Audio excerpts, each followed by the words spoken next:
Hey friends, welcome back to Cooking with Ndidi. Today we're going to make some twisted Zuppa Toscana soup. You want to start with some medium-sized Yukon Gold potatoes. Cut them into chunks. Place them in a pot with 4 cups of water. While they're boiling for about 10 minutes, add some light olive oil to a skillet. About 1.5 pounds of some hot Italian sausage and about maybe 3/4 pound of some ground beef. Break it up. You want to brown it. Now you're going to season it. And as you can see, I'm not using any measuring spoons, but I will create a generic recipe for you. As always, tweak my recipes to fit your taste bud. I'm adding garlic powder, some rosemary, oregano leaves, some all-purpose seasonings, and some Italian seasoning blend. These are dried. If you want to use fresh, by all means, do you. All right. I'm using my favorite Cajun seasoning. You can use your favorite. I'm adding some fennel seeds. To me, that really gives an Italian flavor to a dish. I'm adding 2 smashed or chopped, diced, whatever, garlic cloves. And now I'm adding a tablespoon of butter to my potatoes, which have been boiling for 10 minutes. And I'm adding 3 cups of chicken broth that's been mixed with poultry seasoning. I'm adding the rest of the seasonings, the same ones I use with the meat, into my potatoes because you guys should know I love heavily seasoned dishes. Give it a stir. My meat, I drained it in a colander because I don't want my soup greasy.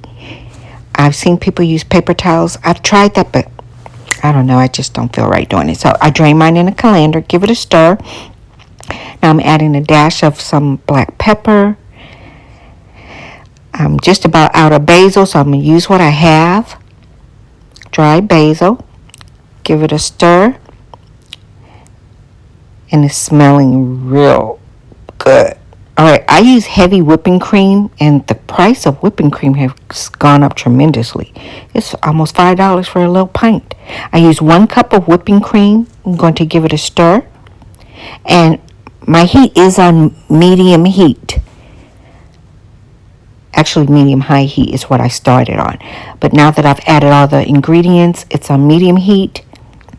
I'm adding in some shredded Parmesan cheese and some grated Parmesan cheese packets that I had left over from a pizza order. Giving that a stir, and you want this to simmer for about 8 minutes. You see how thin it is? I like my soups nice and creamy, so I'm going to get about 1/2 cup of this liquid, 2 tablespoons of all-purpose flour. Stir it in, let it simmer. Let's see if it thickens enough for about 3-5 minutes. And I'm adding some fresh spinach. I want all the nutrients, so that's why you see the stems on mine. And it's still a little liquidy for me, and I don't really like that. So I'm going to get some more of this liquid, about 1/3 cup, and I'm going to use some arrowroot. That's another thickening agent. I'm going to stir 2 tablespoons into this liquid. And don't worry, it doesn't have a flavor, so it won't change the taste of this dish. Pour it in there. Let this simmer for 5 minutes so it can get nice and creamy. I've had 4 strips of some applewood bacon in the oven. It's crispy. I wish I had more, but that's all I had on hand. Crumbled it up, and all right, it's nice and thick. It's beautiful, right? Okay, the word zuppa actually comes from a late Latin word, zuppa, which means soaked in bread. And I serve mine with some store-bought garlic bread.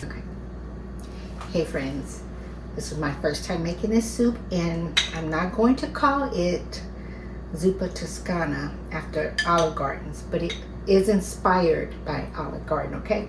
Because I did some tweaks to it, but it's creamy, it's rich, so I'm going to taste it for you. Today was a busy day. I worked today, so I wanted something quick and warm because the temperatures dropped here in Houston down to I think 30 this morning and highs of 59. All right, let me get a little bit of bacon.